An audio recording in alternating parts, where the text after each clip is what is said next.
Hello everyone! This is Davide, but you can call me Kashi. I'm an Italian comic artist. I publish some of my comics here in Italy and I work in Japan as assistant mangaka. And in this video I'm going to explain you how to do a webcomic in 5 points.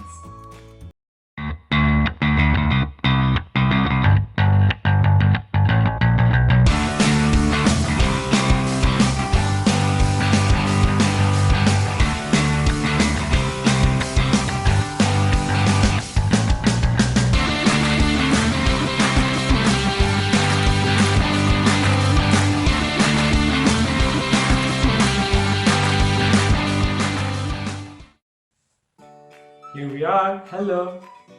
So, first of all, let me say I'm very sorry for my pronunciation.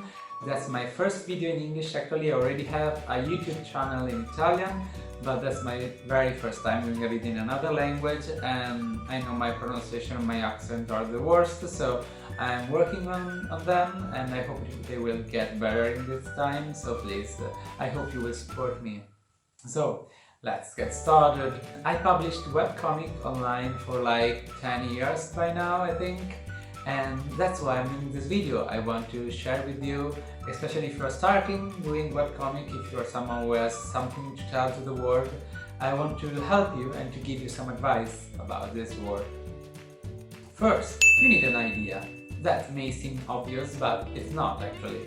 Because all of us, we have several ideas, you know? I something that you think, wow, that sounds great, I will do a comic about it. But that's not easy when you actually have to create a plot, a story. You have to put together all your ideas and to choose what to use and what you shouldn't use because it doesn't fit well with the other part of the stories. And that's why I suggest you, especially if you are starting the webcomic now, to start from something short, like a 4 pages long comic or a 1 page long comic. That's the best thing. I know we all artists want to do a very long comic. We want to do a Naruto, a Dragon Ball, something that is very long, where you get to know very well characters, that's full of emotion, cliffhanger, and monsters, and you know, a lot of things, a lot of everything. That's our dream. That's the dream of anyone who wants to do comics. But actually, before you can do something so long, you need to learn and to master the narrative technique of a story. And what you need is just practice. If you are a painter, you can't start drawing something like a Michelangelo painting. You have to start from something easier, right? And that's the same thing for comics. If you really want to do something that can be long, there is an halfway solution. You have to do a story that has several episodes. And every episode need to have its own sort of conclusion, so every episode need to seem like independent from the others. In this way you can create a very short story, and then when you want you can make it longer and then longer and then longer, adding episodes. But what's very difficult of it is that you need to do it, you need to create very deep characters that have a lot of things to say. And that's the end of the first point. Number 2. You need friends. I know it may sound funny, but you actually need someone to help you. When you publish with a publishing house, with a publisher, you always have an editor. That's someone who will help you with the story, will check your story while you're doing it and give you advice. So when you publish a webcomic, you won't have anyone to actually help you. So you need to find a friend, some friends, or even your parents, someone you trust, to check your comic while you're drawing it, while you're creating the story. And why do we need it? Because human beings can't actually see their own defects. So that's why we need someone else to see the problems in our story. Because to get over your defects, you need to know them, and to get to know them you need someone else to explain them to you. So it's very important for a comic artist to have someone to check your storyboard. The storyboard is a sketch of the pages of your comic. Someone to check the storyboard and your story before you finish it, so they can give you advices and you can use these advices to make the story better. You have to learn to be patient and to do the story again and again and again. in my life I happened to draw a storyboard like 9 times once. So you just have to be very patient. Number 3.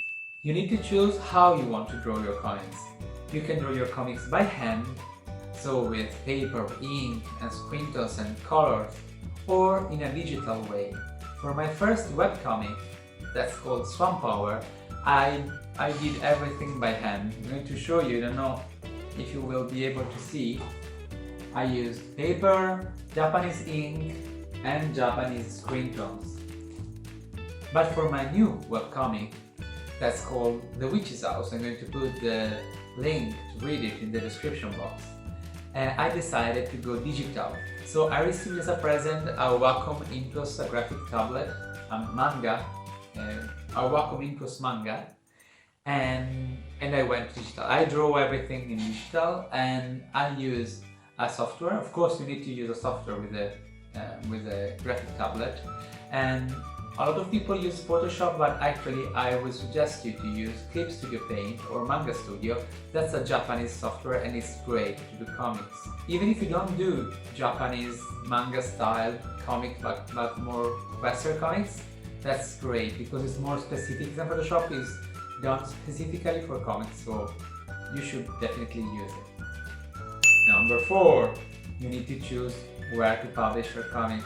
Well, what I learned from my experience is that internet is always changing. Like a very important and great website to publish your comics may disappear from one day to another and you need to find another platform where to put your pages. So what I'm going to tell you now is going to be valuable just right now when I'm talking, and maybe in 1 year or 2 everything may be different.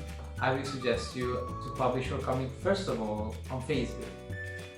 Not in your private page, but if you have an artist page, you should publish it on it. And if you don't have an artist page, you should definitely make one, because it's very important to separate your private life from your artistic life as a public figure, and so I suggest you to make one. And Facebook is very useful because a lot of people is on Facebook and everyone can share freely your comics and get other people to know it. So the second website I'm going to suggest you is a platform called Tapas. I think it's South Korean, South American, but it's in English, don't worry. And you can find the link in the description box. It's very easy to put your comics in Tapas, and you can quite easily get money, to earn some money from the advertising.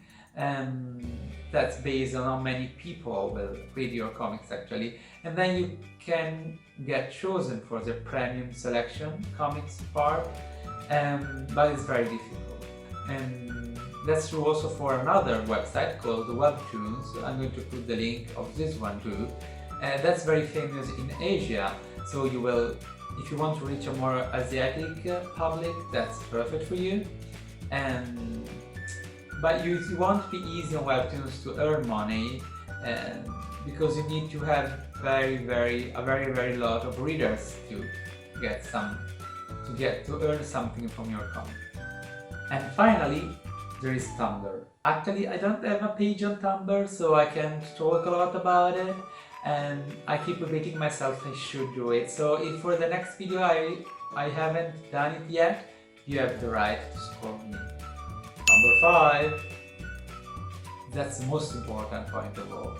When doing a webcomic, what you need more than anything else is dedication and perseverance. When you will publish your webcomic online, you won't get an instant recognition. You will need a lot of time before people get to notice you and follow you and like you and comment your comics. So our work is a very tough job. You will need to keep drawing and drawing and drawing a lot before someone really notices you. But what you will eventually find out is that even if it's very easy to say, okay, I'm gonna give up, if you really are an artist, if you really have something to say, then you won't be able just to shut it in. You will have eventually to open your heart and show it to the whole world. Because that's what art is. It's something that needs to be expressed, something that inside you something so precious that has to be shared with the whole world. Okay, and that's everything for this video. I really hope you like it. So please like the video, subscribe to the channel, and if you have any questions, comments or suggestions, please write them down here. I think that I'm going to do very soon a video about my experience as assistant mangaka in Japan, but first I think I'm going to do an introduction video in which I will introduce myself, because I had a very complicated life with several experiences and I want to share them with you. So thank you for watching and see you!